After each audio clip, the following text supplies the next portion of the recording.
നമസ്കാരം. നാട്ടിൻ പുറത്തേക്ക് സ്വാഗതം.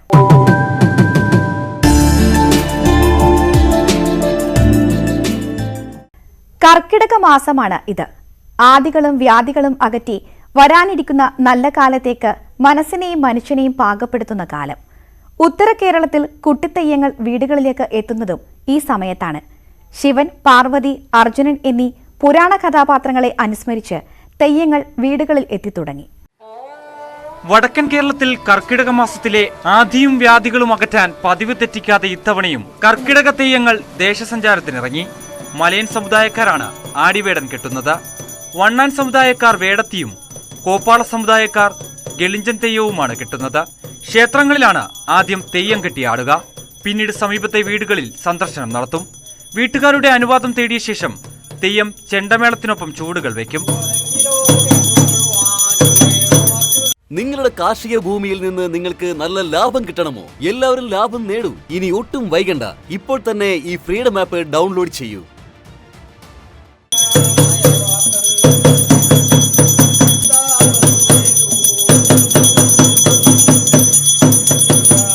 ശിവസാന്നിധ്യത്തിനായി തപസ്സു ചെയ്യുന്ന അർജുനന്റെ തപശക്തിയെ പരീക്ഷിക്കാൻ വേടന്റെ രൂപത്തിൽ അർജുനന്റെ മുന്നിലെത്തിയ പരമശിവന്റെ കഥയാണ് ആടിവേടൻ തെയ്യത്തിന്റെ ഐതിഹ്യം. കർക്കിടക മാസത്തിലെ ആദ്യം ഏറ്റവും വേണ്ടിയിട്ട് ആണ് ഈ തെയ്യം ആടുന്നത്. കർക്കിടക മാസം 1-ാം തീയതി മുതൽ ശങ്കരം വരെ മടിയും കൂലത്താണ് അവസാനം. പിന്നീട് ചിങ്ങം 1-ന് കടപ്പുറം കുറുമ്പാവതി ക്ഷേത്രത്തിലാണ്. മുഖത്തും ദേഹത്തും ചായം പൂശി തിളങ്ങുന്ന കിരീടവും വർണ്ണപ്പൊലിമയാർന്ന ആടയാഭരണങ്ങളും ധരിച്ച് വാദ്യത്തിന്റെ അകമ്പടിയോടെയാണ് ആടിവേടൻ എത്തുന്നത്. ആടിവേടനെ സ്വീകരിക്കാൻ വീടുകളിൽ കത്തിച്ചു വെച്ച നിലവിളക്കും നിറനാഴിയുമായി വീട്ടിലെ മുതിർന്ന സ്ത്രീകൾ ഉമ്മറപ്പടിയിലുണ്ടാകും. ന്യൂസ് 18 കാസർഗോഡ്. തെയ്യങ്ങളുടെ ഉത്തര മലബാറിൽ നിന്ന് ദേശിംഗ നാടായ കൊല്ലത്തേക്ക് വരുമ്പോൾ വളയിട്ട കൈകൾ തീർക്കുന്ന ഒരു ഗംഭീര മേളപ്പെരുക്കം കേൾക്കാം. പന്മനയിലെ കൊല്ലകത്താരാട്ട് പഞ്ചമി യൂണിറ്റാണ് ശിങ്കാരിമേളത്തിന്റെ പെരുക്കം തീർക്കുന്നത്. പഞ്ചായത്തിന്റെ വാർഷിക പദ്ധതിയിൽപ്പെടുത്തിയാണ് ശിങ്കാരിമേളം പരിശീലിപ്പിച്ചത്.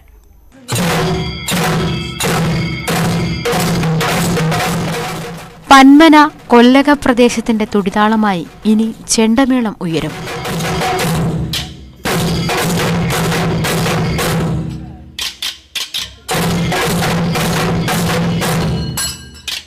ഗ്രാമപഞ്ചായത്തിന്റെ വാർഷിക പദ്ധതിയിൽ ഉൾപ്പെടുത്തി SC വിഭാഗത്തിനായി അനുവദിച്ച ശിങ്കാരിമേള പദ്ധതിയിൽ ആദ്യ സംഘം പരിശീലനം പൂർത്തിയാക്കി.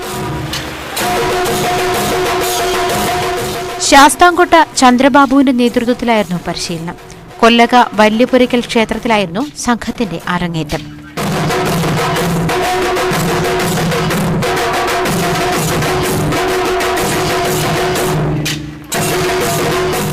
ജനറൽ SC വിഭാഗങ്ങളിലായി പദ്ധതി നടപ്പിലാക്കാൻ തീരുമാനിച്ചപ്പോൾ ഉദ്യോഗസ്ഥർ വിമുഖത പ്രകടിപ്പിച്ചു. തുടർന്ന് ജനറൽ വിഭാഗം ഒഴിവാക്കി SC വിഭാഗം വനിതകൾക്ക് മാത്രമായി പദ്ധതി പരിമിതപ്പെടുത്തി. ഇത് വിജയിച്ചതോടെ നിലവിലെ പദ്ധതിയിൽ SC പുരുഷ വിഭാഗത്തെയും ജനറൽ വിഭാഗം വനിതകളെയും ശിങ്കാരിമേളം പഠിപ്പിക്കാനും നീക്കമുണ്ട്.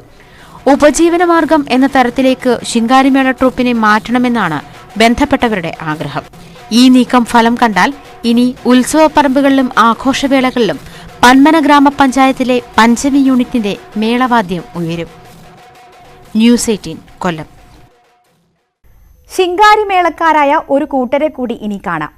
എറണാകുളം പറവൂരിൽ റോഡ് ഷോ നടത്തുകയാണ് ഈ മേളക്കാർ. തെരുവോരങ്ങളിൽ കൊട്ടിക്കയറുന്ന പറവൂർ മേളപ്പൊലിമക്കാരെ കാണാം.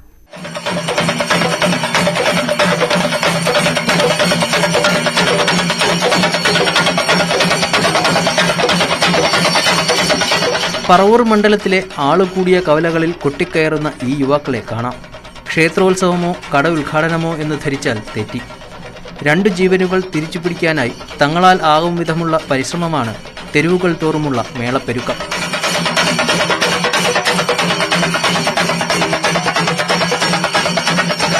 അപ്പോൾ ഇങ്ങനൊരു പ്രോഗ്രാം ഞങ്ങൾ ഇപ്പോൾ രൂപീകരിച്ചത് ഞങ്ങളുടെ നാട്ടിലുള്ള 2 പേർക്ക് ചികിത്സാ സഹായം കൊടുക്കുക എന്നുള്ളതാണ്.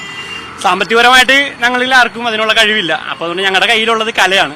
ആ കല വെച്ച് എന്ത് ചെയ്യാൻ പറ്റുമെന്ന് ഇങ്ങനെ ആലോചിച്ചപ്പോഴാണ് ഇങ്ങനെ റോഡ് ഷോ ചെയ്തിട്ട് അതിൽ നിന്ന് കിട്ടുന്ന വരുമാനം എന്താണോ അത് ഇവർക്ക് 2 പേർക്കും കൂടി ഷെയറായിട്ട് കൊടുക്കാമെന്ന് വിചാരിച്ചാണ് ഞങ്ങൾ ഈ പ്രോഗ്രാം ചെയ്യുന്നത്. അതിലൊരാൾക്ക് 25 ലക്ഷം രൂപയോളം ചികിത്സയ്ക്ക് വേണം, ഒരാൾക്ക് 40 ലക്ഷം രൂപയോളം വേണം. പറവൂർ ചിറ്റാറ്റുകര സ്വദേശിയായ രാഹുൽ വാഹനാപകടത്തിൽ പരിക്കേറ്റ് ചികിത്സയിലാണ്. ശസ്ത്രക്രിയയ്ക്കായി 20 ലക്ഷം ചെലവ് വരും. കാഴ്ചശക്തിയില്ലാത്ത അച്ഛനും കൂലിപ്പണിക്കാരിയായ അമ്മയ്ക്കും പണമുണ്ടാക്കാനുള്ള നിവൃത്തിയില്ല. 22കാരിയായ ടെസ്ലി ജോണിൻ്റെ 2 വൃക്കകളും തകരാറിലാണ്. വൃക്ക മാറ്റിവെക്കലിനായി 40 ലക്ഷത്തോളം ചെലവ് വരും. കൂലിപ്പണിക്കാരായ കുടുംബത്തിന് സ്വപ്നം കാണാൻ പോലുമാകാത്ത തുക.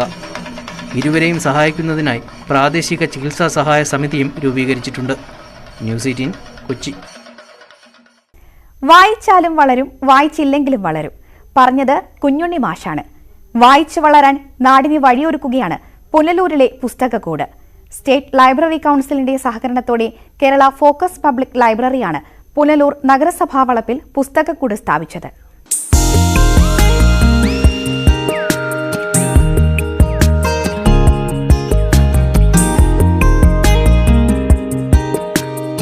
ജനങ്ങളിൽ വായന ജനകീയമാക്കുക എന്ന ലക്ഷ്യത്തോടെയാണ് കേരള സ്റ്റേറ്റ് ലൈബ്രറി കൌൺസിലും പുനലൂർ ഫോക്കസ് പബ്ലിക് ലൈബ്രറിയും ചേർന്ന് വിവിധ പരിപാടികൾ നടത്തുന്നത്. അതിന്റെ ഭാഗമാണ് നഗരസഭാ വളപ്പിൽ സ്ഥാപിച്ച പുസ്തകക്കൂട്. ഇവിടെ നിന്ന് ഏത് സമയവും ആർക്കും പുസ്തകങ്ങൾ എടുത്തുകൊണ്ടുപോയി വായിക്കാം. കൈവശമുള്ള പുസ്തകങ്ങൾ പുസ്തകക്കൂടിലേക്ക് നൽകാനും കഴിയും. പുനലൂർ നഗരസഭാ ചെയർപേഴ്സൺ നിമ്മി എബ്രഹാം പുസ്തകക്കൂട് ഉദ്ഘാടനം ചെയ്തു. നമ്മൾ വായന ജനകീയമാക്കുക എന്നുള്ള ഉദ്ദേശത്തോടുകൂടി നമ്മുടെ മുനിസിപ്പൽ അഭിനയിൽ തന്നെ ഒരു പുസ്തകക്കൂട് ഇന്നിവിടെ ഉദ്ഘാടനം ചെയ്തിരിക്കുകയാണ്. സാഹിത്യ പുസ്തകങ്ങളും ചരിത്ര ഗ്രന്ഥങ്ങളും പുരാണങ്ങളും വൈജ്ഞാനിക ഗ്രന്ഥങ്ങളും ഒക്കെയായി വലിയൊരു ശേഖരം തന്നെയാണ് പുസ്തകക്കൂടിൽ ഒരുക്കിയിരിക്കുന്നത്. ഉദ്ഘാടന ചടങ്ങിൽ Punalur taluk library council secretary professor P Krishnankutty അധ്യക്ഷത വഹിച്ചു. ന്യൂസ് 18 പുനലൂർ. കൊല്ലം തൊളിക്കോടിൽ ഒരു പുസ്തക ശേഖരണ യജ്ഞം നടക്കുകയാണ്. കൊല്ലം തൊളിക്കോട് ഗവൺമെന്റ് LP സ്കൂളിന്റെ ലൈബ്രറി നവീകരണവുമായി ബന്ധപ്പെട്ടാണ് പുസ്തക ശേഖരണം. കുട്ടികളിൽ വായനാശീലം വളർത്തുകയാണ് ലക്ഷ്യം. അതിനായി നാട് മുഴുവൻ സഞ്ചരിക്കുകയാണ് ഒരു പുസ്തക വണ്ടി. പുസ്തക ശേഖരണത്തിനായി സ്കൂളിൽ നിന്നും അധ്യാപകരും വിദ്യാർത്ഥികളുമായി പുസ്തകവണ്ടി യാത്ര തുടങ്ങി. PS Subal MLA flag off നിർവഹിച്ചു. വളരെ വ്യത്യസ്തമായ പ്രവർത്തനങ്ങളിലൂടെ വിദ്യാഭ്യാസ മേഖലയിൽ വലിയ മാറ്റങ്ങൾ ഉണ്ടാക്കിയെടുക്കുവാൻ പരിശ്രമിച്ച ഒരു വിദ്യാലയമാണ്. അതിന്റെ അടിസ്ഥാനത്തിൽ നിരവധിയായിട്ടുള്ള പുരസ്കാരങ്ങളും ഈ വിദ്യാലയത്തെ നേടിയെത്തിയിട്ടുണ്ട്. അറിവിൻ്റെ ലോകത്തേക്ക് വിദ്യാർത്ഥികളെ കൈപിടിച്ചുയർത്തുവാൻ, വായനയിലേക്ക് അവരെ എല്ലാവരെയും കൊണ്ടുവരുവാൻ ഒരു വലിയ ദൗത്യത്തിന് ഇന്ന് തുടക്കം കുറിച്ചു. സ്കൂളിൽ നിന്ന് ക്രമീകരിച്ച പുസ്തകവണ്ടി വിവിധ പ്രാദേശിക കേന്ദ്രങ്ങളിലെത്തി പുസ്തക ശേഖരണം നടത്തി. രക്ഷകർത്താക്കളും കുട്ടികളും ഒത്തുചേർന്ന് ശേഖരിച്ച പുസ്തകങ്ങൾ സ്കൂളിന് കൈമാറി. ഈ നമ്മുടെ വായന മാസാചരണവുമായി ബന്ധപ്പെട്ട് സ്കൂൾ ലൈബ്രറി നവീകരിക്കുകയാണ്. ഈ ലൈബ്രറി നവീകരണത്തിൻ്റെ ഭാഗമായി കുട്ടികൾക്ക് വിപുലമായ ഒരു ലൈബ്രറി ഒരുക്കുന്നതിന് രക്ഷകർത്താക്കൾ പുസ്തകം നൽകാമെന്ന് സമ്മതിച്ചിരിക്കുകയാണ്. നമ്മുടെ കുട്ടികൾ താമസിക്കുന്ന വിവിധ സ്ഥലങ്ങളിൽ അവരൊത്തുകൂടി ഓരോ പ്രത്യേക പോയിന്റ് ക്രമീകരിച്ച് അവിടെ പുസ്തകങ്ങൾ ശേഖരിച്ച് വെച്ചിരിക്കുകയാണ്. പുസ്തകവണ്ടി കടന്നുപോയ സ്ഥലങ്ങളിലെ ലൈബ്രറികൾ കുട്ടികൾ സന്ദർശിച്ചു. വിവിധ കലാപരിപാടികൾ നടത്തി. ന്യൂസ് 18 പുനലൂർ. ഇനിയൊരു യുവകവിയെ പരിചയപ്പെടാം. കവിത എഴുതിയും കവിതാ പുസ്തകങ്ങൾ ഇറക്കിയും ശ്രദ്ധേയനാകുകയാണ് PK സിദ്ധാർത്ഥ്. മഹാത്മാഗാന്ധി സർവകലാശാലയിലെ ചരിത്ര വിദ്യാർത്ഥിയായ സിദ്ധാർത്ഥ് ചുരുങ്ങിയ സമയത്തിനുള്ളിൽ കൂടുതൽ പുസ്തകങ്ങൾ എഴുതിയതിനുള്ള റെക്കോർഡും സ്വന്തമാക്കിയിട്ടുണ്ട്.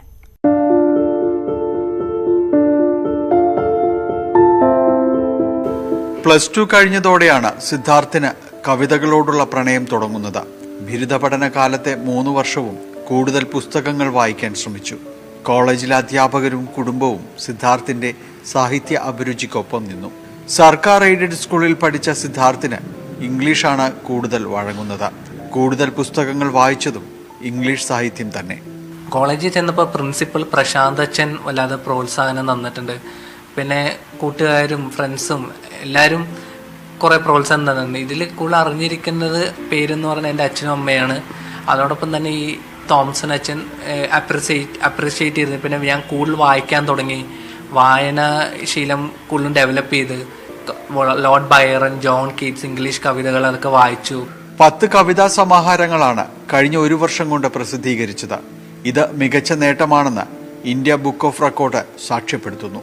പ്രണയവും വിരഹവുമൊക്കെയാണ് കൂടുതലും കവിതകളിൽ നിറയുന്നത്. ലോർഡ് ബൈറന്റെ ബൈറോണിക് റൊമാൻറ്റിക് ഹീറോ എന്ന് പറയുന്ന കോൺസെപ്റ്റ് ഉണ്ട്. അത് പ്രകാരം ഞാൻ അത് ആരാധിക്കുന്ന ഒരാളാണ് ഞാൻ. അപ്പോൾ അങ്ങനെ കുറേ റൊമാൻറ്റിക് തരത്തിലുള്ള കവിതകളാണ് കൂടുതലും എനിക്ക് ഒരു ഇൻട്രസ്റ്റ്. അപ്പോൾ അതോടൊപ്പം തന്നെ ഫിലോസഫിക്കൽ തരത്തിൽ ഞാൻ എഴുതാൻ ശ്രമിച്ചിട്ടുണ്ട്. സിവിൽ സർവീസ് എന്ന തന്റെ സ്വപ്നം യാഥാർത്ഥ്യമാക്കാനുള്ള തയ്യാറെടുപ്പിലാണ് സിദ്ധാർത്ഥ് ഇപ്പോൾ. അതിനിടയിലും തന്റെ അഭിരുചികളെ വിടാതെ മുറുകെ പിടിക്കുകയാണ് ഈ വിദ്യാർത്ഥി. ന്യൂസ് 18 കൊച്ചി. മലപ്പുറം വളാഞ്ചേരിയിൽ നടന്ന ഗ്രാമോത്സവം ശ്രദ്ധേയമായി. വളാഞ്ചേരിയിലെ സാംസ്കാരിക കൂട്ടായ്മയായ ചെമ്പരത്തിയാണ് നാട്ടിലെ കലാരൂപങ്ങളെ അണിനിരത്തി ഗ്രാമോത്സവം സംഘടിപ്പിച്ചത്.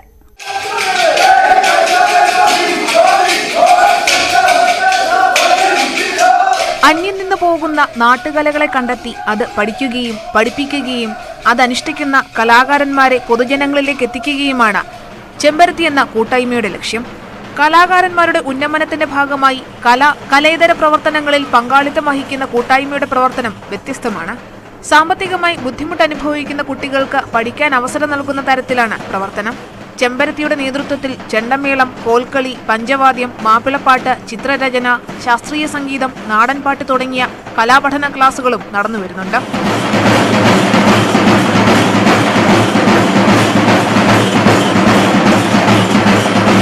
ഞങ്ങൾ ചെമ്പരത്തി എന്ന് പറയുമ്പോൾ ഒരുപാട് ആഗ്രഹമുള്ള ആളുകളാണ്. നമ്മൾ അന്യം നിന്ന് പോകുന്ന കലകളെ കണ്ടെത്തി അത് പഠിക്കാനും അത് കഴിവുള്ളവരെ കണ്ടെത്തി അവരെ പ്രോത്സാഹിപ്പിക്കുകയും അവരെ പൊതുജനമതത്തിലെത്തുകയും പൊതുവേദിയിലെത്തിക്കും എന്നുള്ള ആഗ്രഹത്തോടു കൂടിയാണ് ചെമ്പരത്തി യാത്ര ചെയ്യുന്നത്. ഭാരവാഹികളായ പ്രസിഡന്റ് അനുറാം ചെമ്പരത്തി, general secretary Anoop Mavandiyur, joint സെക്രട്ടറിമാരായ നിഖിൽ ചെമ്പരത്തി, പവിത്ര വിജയൻ എന്നിവരാണ് പ്രവർത്തനങ്ങൾക്ക് നേതൃത്വം നൽകുന്നത്. കലാകാരന്മാരെ ആദരിക്കലും കളമ്പാട്ട്, തിറയാട്ടം, കരിങ്കാളിയാട്ടം, മുട്ടും വിളിയും തുടങ്ങിയ നാടൻ കലകളും നാടകവും മിമിക്സും ചെമ്പരത്തിയുടെ നാടൻപാട്ടും ചടങ്ങിനോടനുബന്ധിച്ച് നടന്നു.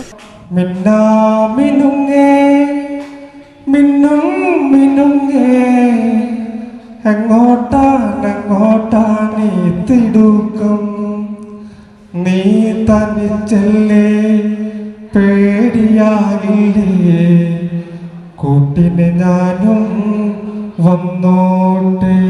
ആ പെട്ടിയുള്ള പരാത്ര ശരിയായില്ല കേട്ടോ. പട്ടിയോട്ട് സൂക്ഷിക്കുക എന്ന് ബോർഡ് വയ്ക്കുന്ന പോലെ പൊട്ടുപറിക്കുന്ന കൊച്ചുകളുടെ എഴുതി വയ്ക്കുന്നത്. ന്യൂസ് 18 വളാഞ്ചേരി. നാട്ടിൻപുറത്തിൽ ഇനിയൊരു ഇടവേള.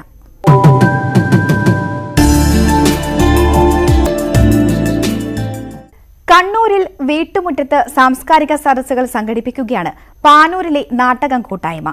സാഹിത്യ സാംസ്കാരിക ചർച്ചകൾക്ക് വീട്ടുമുറ്റത്ത് ഒരു വേദി എന്നതാണ് ആശയം. നഷ്ടമായ ഗ്രാമീണ കൂട്ടായ്മകൾ തിരികെ കൊണ്ടുവരാനാണ് സംഘാടകർ ലക്ഷ്യമിടുന്നത്.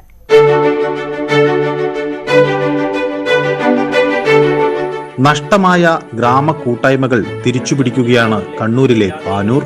ആശയങ്ങളും അഭിപ്രായങ്ങളും തുറന്നു പറയാൻ, സംവദിക്കാൻ ഇവിടെ വീട്ടുമുറ്റങ്ങൾ വേദിയാവുകയാണ്. സാംസ്കാരിക കൂട്ടായ്മ വഴി ചർച്ചകളിൽ എല്ലാവരെയും പങ്കാളിയാക്കുകയാണ് നാട്ടകം സാംസ്കാരിക വേദി. പ്രതിമാസ പരിപാടികളായി പാനൂരിലും പരിസര പ്രദേശങ്ങളിലുമുള്ള വീട്ടുമുറ്റങ്ങളിലാണ് ഈ കൂട്ടായ്മകൾ സംഘടിപ്പിക്കുന്നത്. തുടർന്ന് നടക്കുന്ന ഓരോ മാസങ്ങളിൽ നടക്കുന്ന ഇത്തരം വീട്ടുമുറ്റ സദസ്സുകൾ അത് നാട്ടകത്തിൻ്റെ പ്രവർത്തകർ മാത്രമല്ല, അതത് പ്രദേശങ്ങളിലുള്ള സാമൂഹ്യ സാംസ്കാരിക രംഗത്തെ പ്രവർത്തകരെ കൂടി ഉൾപ്പെടുത്തിക്കൊണ്ട് വിപുലമായ ആശയങ്ങൾ ചർച്ച ചെയ്യുന്ന ചർച്ചാവേദികളായി വീട്ടുമുറ്റ സദസ്സുകളെ മാറ്റണമെന്നാണ് ഞങ്ങൾ ആഗ്രഹിക്കുന്നത്. ഗ്രാമ കൂട്ടായ്മകൾ ഇല്ലാതായി തീരുകയും മനുഷ്യർ ഒറ്റയൊറ്റ തുരുത്തുകളായി തീരുകയും ചെയ്യുന്ന ഒരു കാലത്ത് പരസ്പരം നമുക്ക് തുറന്ന് സംസാരിക്കാനും ഇടപെടാനും ഒരു വേദി എന്ന അർത്ഥത്തിലാണ് നാട്ടകം സാംസ്കാരിക വേദി വീട്ടുമുറ്റ സദസ്സുകൾ രൂപപ്പെടുന്നത്. ആദ്യ ഒത്തുചേരൽ എഴുത്തുകാരൻ രാജു കാട്ടുപുനത്തിന്റെ വീട്ടിൽ വെച്ച് നടന്നു. ശില്പി വത്സൻ കൊല്ലേരി ഉദ്ഘാടനം ചെയ്തു. വായന, എഴുത്ത്, ജീവിതം എന്ന വിഷയത്തിൽ സന്ധ്യ നെടുമ്പുറത്ത് ആമുഖാവതരണം നടത്തി. മുസ്തഫ കമാൽ അധ്യക്ഷനായി. Rajendran Thayatt, T K Shaj, doctor Rajaram, G V Rakesh, Shibin Karun, Jayaprakash Panoor, Rajan Panoor, Sathyan Kavil, Anilkumar T K, Sukumaran C V തുടങ്ങിയവർ സംസാരിച്ചു. ന്യൂസ് 18 കണ്ണൂർ. ഇനിയൊരു ചിത്രകാരിയെ പരിചയപ്പെടാം. മലപ്പുറം വണ്ടൂരിലെ ദീപ മ്യൂറൽ പെയിന്റിംഗിലാണ് ശ്രദ്ധേയാകുന്നത്. നെറ്റിപ്പട്ടം നിർമ്മിക്കുന്നതിലും മിടുക്കിയാണ്. കോവിഡ് കാലത്ത് സമയം ചിലവഴിക്കാൻ തുടങ്ങിയ വിനോദം ഇന്ന് ദീപയ്ക്ക് സീരിയസ് കാര്യമാണ്.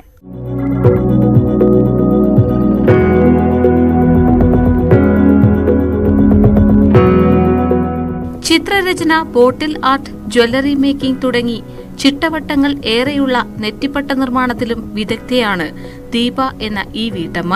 വിവാഹശേഷമാണ് ദീപ ഈ രംഗത്ത് സജീവമായത്. കോവിഡ് കാലഘട്ടത്തിൽ കൂടുതൽ നേരം കലയ്ക്കായി ചെലവിട്ടു. നിരവധി മനോഹര വസ്തുക്കളും നിർമ്മിച്ചു.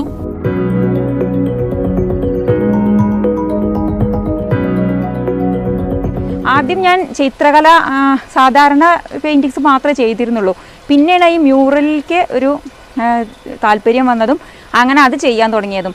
ആദ്യമൊക്കെ നല്ല പ്രയാസമായിരുന്നു. കാരണം ഇതിന് കുറേ അളവുകളും കണക്കുകളും കാര്യങ്ങളൊക്കെ ഉണ്ട്. ഈ വാസ്തുശാസ്ത്രം എന്ന് പറയുന്നത് പോലെ തന്നെ മ്യൂറലിന് ഒരുപാട് കണക്കുകളുണ്ട്. നമ്മളിപ്പോൾ ഫേസ് വരയ്ക്കുമ്പോഴും അതുപോലെ ഉടയാട, ആഭരണങ്ങളെ എല്ലാം വരയ്ക്കുമ്പോഴും നമുക്ക് ഓരോ താരപ്രമാണത്തിലാണ് വരയ്ക്കുക. അപ്പോൾ ആദ്യം മുതൽ ഞാൻ ചെറിയ ചിത്രങ്ങൾ വരച്ച് ഇതിങ്ങനെ ഫേസ്ബുക്കിലും എല്ലാം പോസ്റ്റ് ചെയ്ത് കണ്ടിട്ട് ഫ്രണ്ട്സും അറിയുന്ന ആൾക്കാരും ഒക്കെ പറഞ്ഞു, എന്നാൽ ശാസ്ത്രീയമായിട്ട് പഠിച്ചൂടെ എന്നൊക്കെ ചോദിച്ചിട്ട് ഒരുപാട് കമൻസ് വന്നു. അങ്ങനെയാണ് പിന്നെ ഞാനിത് ശാസ്ത്രീയമായിട്ട് പഠിക്കാൻ തീരുമാനിച്ചത്. മ്യൂറൽ പെയിന്റിംഗിലും ദീപ സജീവമാണ്. അലങ്കാര വസ്തുക്കൾ വാങ്ങാൻ നിരവധി പേരാണ് സമീപിക്കുന്നത്. മക്കളായ 10ാം ക്ലാസ്സുകാരി അഞ്ജലി കൃഷ്ണ, ബിരുദ വിദ്യാർത്ഥി അശ്വിൻ കൃഷ്ണ എന്നിവരും അമ്മയെ സഹായിക്കും. ന്യൂസ് 18 തിരൂർ. നിലമ്പൂരിൽ നാട്ടുകാർക്ക് പ്രിയപ്പെട്ട ഒരു കപ്പക്കടയുണ്ട്. ചന്തക്കുന്നിലെ ഹംസാക്കായുടെ കട. 60 വർഷത്തിലധികമായി നടത്തുന്ന ഹംസാക്കായുടെ കപ്പക്കച്ചവടം നിരവധി പ്രത്യേകതകൾ നിറഞ്ഞതാണ്.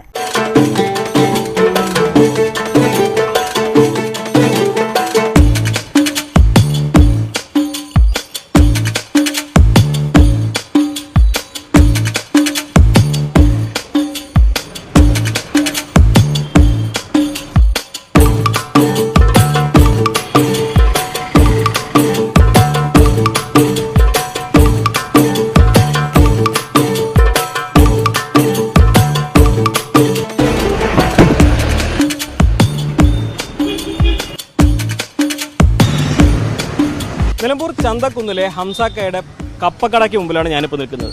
എന്താണ് ഈ കടയുടെ പ്രത്യേകത എന്നൊക്കെയല്ലേ ഞാൻ നേരിട്ട് കാണിച്ചു തരാം. അതാ ഈ ഒരു ബോർഡാണ് ഇവിടെ ഏറ്റവും ശ്രദ്ധേയമായ ഒരു കാര്യം. കപ്പ 1 കിലോ 35 രൂപ, പൈസ മേശയിലിടുക. ഹംസാക്കയുടെ കച്ചവടത്തെപ്പറ്റി അറിയുന്നവർക്ക് ഇതിൽ പുതുമയൊന്നും തോന്നണമെന്നില്ല. അവർ വരും, കപ്പ തൂക്കും, പണം പെട്ടിയിലിടും.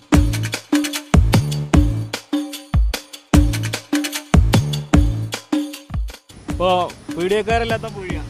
അതെ, അത് ഇതൊരു പ്രത്യേക സംഭവമാണ്. കാരണം ഒരു മാതൃകയാണ്. കാരണം നമ്മളൊക്കെ നാട്ടിലെല്ലാവരും ഒരു വിശ്വാസം ഉണ്ടല്ലോ, ആ വിശ്വാസം നിലനിർത്തുന്നതാണ്. അവിടെ ജാതിയോ മതമോ രാഷ്ട്രീയമൊന്നുമില്ല. അവർ പാവപ്പെട്ട ഒരാളാണ്, അവർക്ക് ഇത് ഇങ്ങനെ ഒരു വിശ്വാസങ്ങളാണ്. ഏതായാലും വളരെ നല്ലൊരു കാര്യമാണ്. കാരണം ഇവിടെ നാട്ടുകാർക്കൊക്കെ ഭയങ്കര കാര്യമാണ്. അവരെ വളരെ സന്തോഷമാണിത് ഈ പരിപാടി. കാരണം നമ്മൾ സ്വന്തം സാധനം തൂക്കിയെടുക്കുക, നിങ്ങളുടെ അതിൽ പൈസ ഇടുക, ബാലൻസ് എടുക്കുക, അതാണ് അതിൻ്റെ പ്രത്യേകത. അതൊരു വിശ്വാസമാണ്.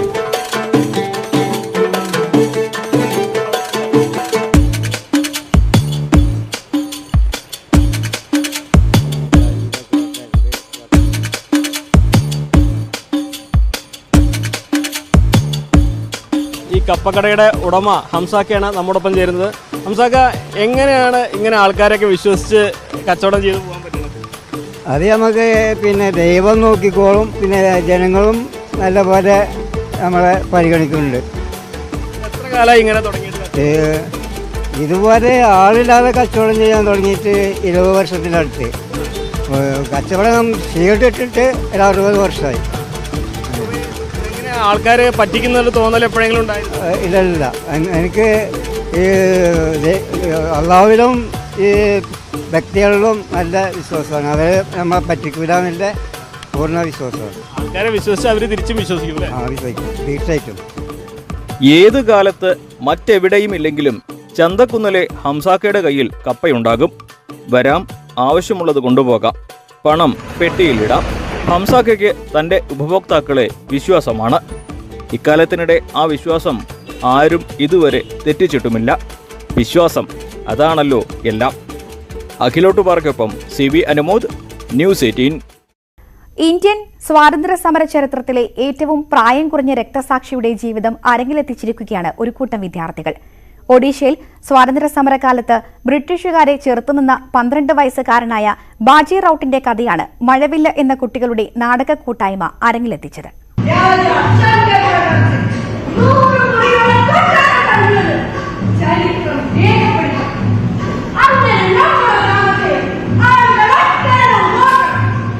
രാജ്യത്തിന്റെ സ്വാതന്ത്ര്യ പോരാട്ട തീഷ്ണതകൾക്ക് ഒഡീഷയുടെ ത്യാഗമാണ് ബാജി റൌട്ട് എന്ന 12 വയസ്സുകാരൻ. സ്വാതന്ത്ര്യ സമര സേനാനികളെ വേട്ടയാടാനെത്തിയ ബ്രിട്ടീഷുകാരെ തന്നാലാവും വിധം തടഞ്ഞു നിർത്തുകയും ഒടുവിൽ അവരുടെ തോക്കിനിരയാവുകയും ചെയ്തു തോണിക്കാരനായ ബാജി റൌട്ട്. ബാജിയുടെ ജീവിതവും അവന്റെ ഗ്രാമവുമെല്ലാം കുട്ടികളിലൂടെ അരങ്ങിലെത്തി.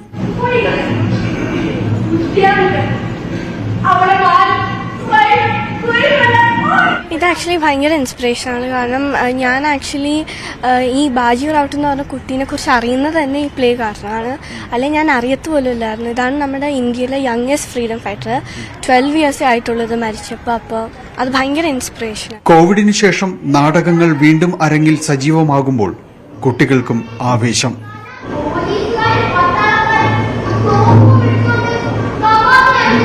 വളരെയധികം സന്തോഷമുണ്ട്. കാരണം ഞങ്ങളിപ്പോൾ സ്കൂൾ കഴിഞ്ഞിട്ട് കിട്ടുന്ന ആ സമയങ്ങളിലൊക്കെയാണ് പ്രാക്ടീസ് നടത്തുന്നത്. അപ്പോഴും അതാണെങ്കിലും ഈ കോവിഡ് പ്രോട്ടോക്കോളൊക്കെ പാലിച്ച് തന്നെയാണ് ചെയ്യുന്നത്.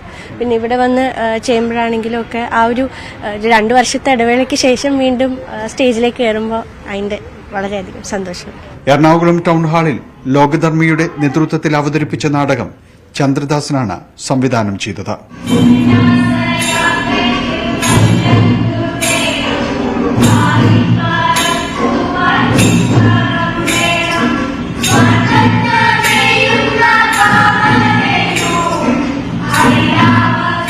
ന്യൂസ് 18 കൊച്ചി. മലപ്പുറം വണ്ടൂരിൽ ഇക്കഴിഞ്ഞ ദിവസം ഒരു കാളപ്പൂട്ട് മത്സരം നടന്നു.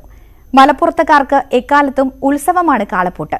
ഇക്കുറി വെറും ആഘോഷം മാത്രമായിരുന്നില്ല. ജീവകാരുണ്യ പ്രവർത്തനങ്ങൾക്ക് പണം കണ്ടെത്താൻ കൂടി വേണ്ടിയായിരുന്നു വണ്ടൂർ കൂരാടിലെ കാളപ്പൂട്ട്.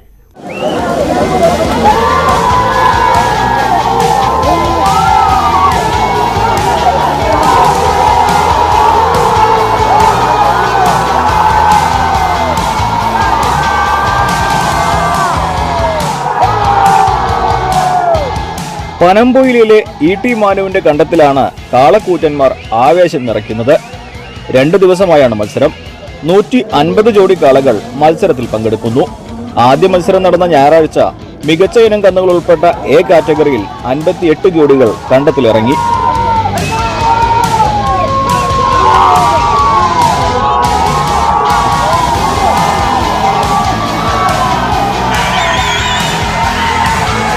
കാവന്നൂർ സ്വദേശി ചിറ്റയങ്ങാടൻ സുഫൈൽ മോന്റെ കാളകൾ ഒന്നാമതെത്തി. ആവേശം നിറഞ്ഞ മത്സരം കാണാൻ മറ്റു ജില്ലകളിൽ കാളപൂട്ട് പ്രേമികൾ എത്തിയിരുന്നു. ആദ്യ ദിനം മാത്രം 1 ലക്ഷത്തോളം രൂപ സമാഹരിച്ചു. കൂരാട്ടെ 3 കുടുംബങ്ങളിലെ രോഗികളുടെ ചികിത്സയ്ക്ക് ഈ തുക കൈമാറും. ജീവകാരുണ്യ പ്രവർത്തനങ്ങളുടെ ഭാഗമായിട്ട് ഓൾ കേരള കാളപൂട്ട് വാട്സപ്പ് ഗ്രൂപ്പാണ് ഇന്നിവിടെ മത്സരം സംഘടിപ്പിക്കപ്പെട്ടിട്ടുള്ളത്. ഈ മത്സരത്തിലൂടെ 1 ലക്ഷത്തിലധികം രൂപ ഇവിടെ സമാഹരിക്കപ്പെട്ടു. ഇതിൻ്റെ 2ാം ഭാഗമായ മത്സരം ചൊവ്വാഴ്ച ഇവിടെ അരങ്ങേറുന്നുണ്ട്. അതുകൂടെ കഴിയുമ്പോൾ ഏകദേശം 2 ലക്ഷത്തിലധികം രൂപ ഈ പ്രദേശത്തുള്ള നമ്മൾ നിശ്ചയിക്കപ്പെട്ട 3 കുടുംബങ്ങളിലെ രോഗികൾക്ക് നമുക്ക് നൽകാൻ കഴിയുന്നതാണ്. 2015 രൂപീകരിച്ച വാട്സപ്പ് കൂട്ടായ്മയിൽ ഇന്ന് 91 അംഗങ്ങളുണ്ട്. ഈ വാട്സപ്പ് ഗ്രൂപ്പ് സംഘടിപ്പിക്കുന്ന 7ാമത് കാളപൂട്ട് മത്സരമാണിത്. കോവിഡ് കാലത്ത് മുഖ്യമന്ത്രിയുടെ ദുരിതാശ്വാസ നിധിയിലേക്കും ഈ കൂട്ടായ്മ സഹായം നൽകിയിട്ടുണ്ട്. ന്യൂസ് 18 മലപ്പുറം. നാട്ടിൻപുറം ഇവിടെ അവസാനിക്കുകയാണ്. കൂടുതൽ വിശേഷങ്ങളും വാർത്തകളുമായി ഇനി അടുത്ത ആഴ്ച വീണ്ടും കാണാം. നമസ്കാരം.